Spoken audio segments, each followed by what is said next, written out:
Hi team, I hope you're all well. Merry Christmas. The day that I'm recording this is not Christmas Day, but the day you're seeing it, it is. So Merry Christmas. I hope you are all having an amazing time with your friends and family, and a very happy holidays.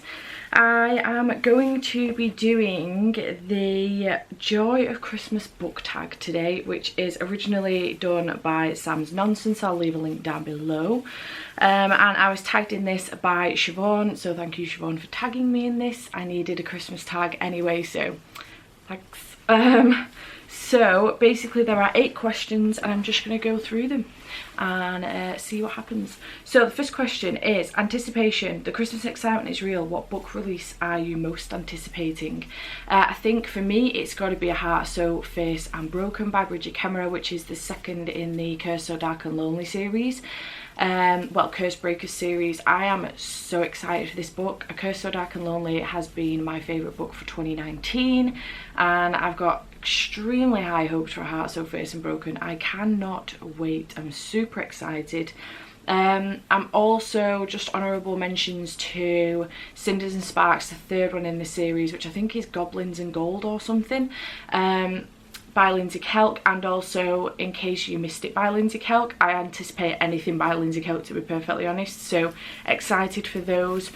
Also excited for Aurora Burning by Jay Kristoff and Amy Kaufman, and just trying to think if there's anything else. There's loads actually. I have done a most anticipated reads for 2020, so I'll leave a link to it down below if you're interested, but those are some of the ones that I'm really anticipating.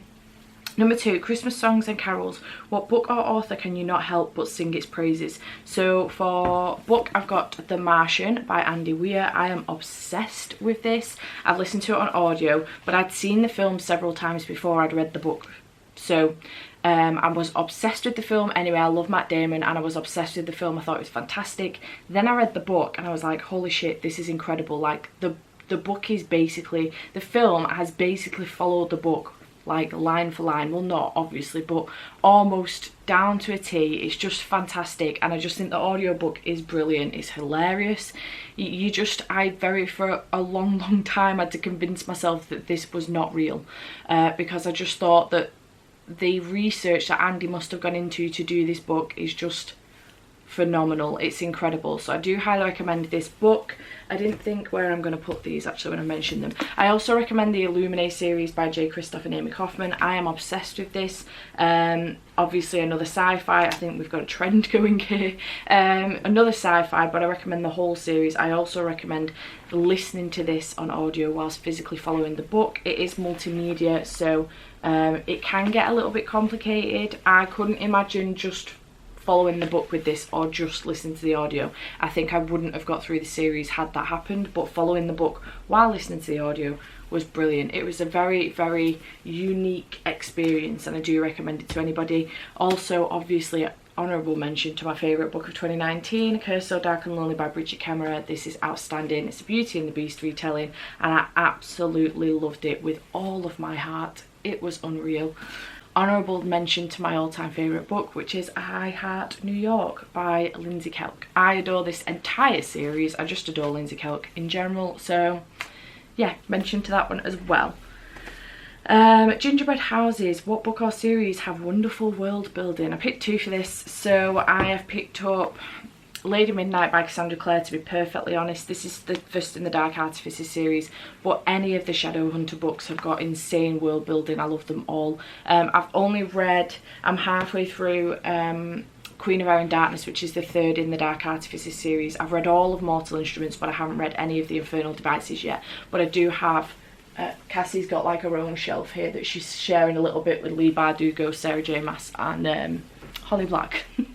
But I've got more of Cassie than I do of any of those others, so yeah, I have a lot of her books here, and any of her Shadowhunter series has insane world building. I'm obsessed with it. And then going back to Sarah J Maas, A Court of Thorns and Roses, to be fair, the Throne of Glass series has pretty good world building as well. I'm only 2 books into that series, but pretty good world building so far. But this series had insane world building. It was so good. So yeah, highly recommend that series as well. Definitely didn't think where I'm going to put these books when I'm done with them. Number 4, Christmas Carol, favourite classic or one that you want to read? I haven't read a lot of classics. I have read A Christmas Carol by Charles Dickens and I did enjoy it. I thought it was really, really good. But I think one that I really want to read in 2020 is Little Women by Louisa May Alcott. I've wanted to read this for a while, but I just wanted to find one that had... the copy that I had is my dad's like really, really old one. It's like, you know, the really, really old hardback that doesn't even have the name on the front. It's just on the side, on the spine. And the writing in it is tiny. So I wanted to find one that had reasonable writing in it that wasn't, you know, going to do my head in, because I do suffer with headaches and migraines. So that's what I want to read in 2020. Then number 5, Christmas Sweets. What book would you love to receive for Christmas? Okay, so I have a few. I would love to receive Starsight by Brendan Sanderson, which is the second in the Skyward series, another sci-fi. What else is there? There's a lot on my wish list, to be honest. Blood Hair, I'd like to receive that. I would like to receive Winterwood, actually, which isn't on my wish list, so I'm not going to get it, but it'd be nice to receive it anyway, you know. If someone could just know that and be psychic, that'd be great. Yeah, there's quite a few, to be honest, but they're just a few that I would like. They would be nice. Number 6, Candles in the Window. What book gives you warm fuzzy feeling? Anything with Winnie the Pooh in it by A.A. Milne. This one specifically is not by A.A. Milne, actually, ironically enough. This one is by Paul Bright, Brian Sibley, Jean Willis and Kate Saunders. This is done like 90 years after Winnie the Pooh first stepped out into 100 Acre Wood, so obviously A.A. Milne has passed now, but this one's brilliant anyway. But anything with Winnie the Pooh in it, I'm obsessed with. Always gives me a warm fuzzy feeling. I love Winnie the Pooh. Obviously Harry Potter always gives me warm fuzzy feelings. I love Harry Potter. This is my favourite one, which is Prisoner of Azkaban. I'm obsessed with the Prisoner of Azkaban. It's so good. And Heartstopper, which is a graphic novel, well, a comic, about these two boys. It's gorgeous and I love it. This is by Alice Oseman and I do recommend you pick it up. Number 7, Christmas treats and decorations. What are some of your favourite book covers? Okay, so on this one I've got a couple. So Jason Fox, Battle Scars. This itself is very, very pretty because it's got Jason's face on it. However, Under the Dust Jacket is the reason why I love this book. It's not the only reason why I love this book. This book is insane anyway, but this is why I love this book. How incredible is that, Under the Dust Jacket? It is Jason. This is one of the pictures that is in the book and it's him on a helicopter during his time in the SAS, so I just love it. I think it's gorgeous. It's one of the most beautiful hardbacks I've ever seen, Under the Dust Jacket, and it's very, very unique as well. Also, I've got Forks by Nadine Brands. Look at this cover. How is that not one of the prettiest covers you've ever seen in your life? Also a very good book. I gave it 4 stars. Then I've got Northern Lights, but this specific edition. I also have matching covers for the Subtle Knife and the Amber Spyglass. Subtle Knife is in my bedroom because I've recently read it, but Amber Spyglass looks like this. The Subtle Knife is green with a knife on it. And then Lauren Graham, Talking as Fast as I Can, just because it is Lauren Graham. And I love her face in general. I just think she's really, really pretty and I just think she's cool. And I love this book too, by about 5 stars. Number 8, the last question is Christmas joy. What are some of your favourite things about Christmas and or some of your favourite Christmas memories? My favourite things about Christmas are spending time with family. So my Christmas will look like this. So my brother used to live with me here. He moved out 4 years ago with his then girlfriend, his now wife, and I've been on my own ever since. So since then, my Christmas traditions are that I go to my mum and dad's on Christmas Eve. I will stay at my mum and dad's Christmas Eve and then help my mum out with whatever she needs, setting everything up ready for Christmas Day. On Christmas morning, we will wake up. My brother and my sister-in-law will go and see her parents because they're divorced. So she goes and sees those two in the morning separately. And then they come round to my mum and dad's, we open presents together, and then the day gets started then. So my brother helps my mum with, I'm Tara, my brother's wife, help my mum with cooking Christmas dinner, and me and dad do the clear up. So we have Christmas dinner about 1:30, 2 o'clock. And then my dad usually dozes off watching I've got no idea, some random film that he watches every single year. I can't even remember what the title of it is now, but it's really going to annoy me. It's like a really old film as well.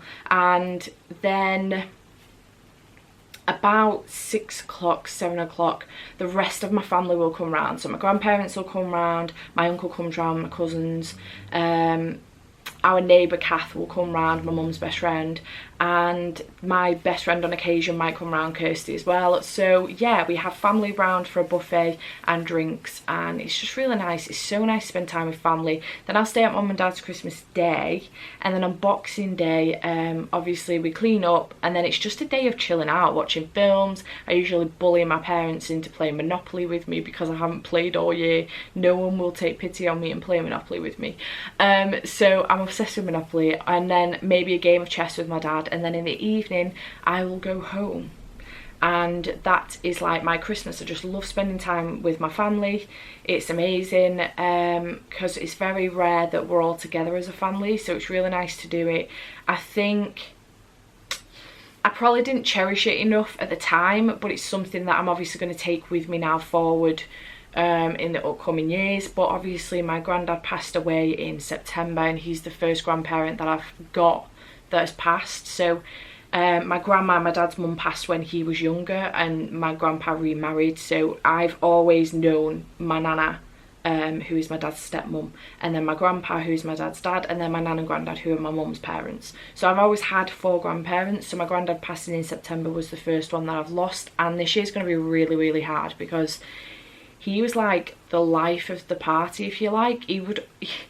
He's the guy that would whinge at everything. Typical, you know, grandparent. He would whinge at everything and just find something to be a whinge bag about. But he had a presence. You knew he was there. Like, even if he was quiet, some years he was a bit sick and he would be quiet, but you just knew he was there. And I think this year it's going to be a huge impact on the day. Obviously my mum's going to be upset. This year's going to be different as well. My nanny's staying Christmas Eve and Christmas Day, so that she's not on her own. So she's going to be spending the whole day with us Christmas Day, which usually she only comes in the evening with my granddad. So yeah, it's going to be amazing. I think it's going to be really nice. It's going to be nice to have a new tradition with my nan staying over.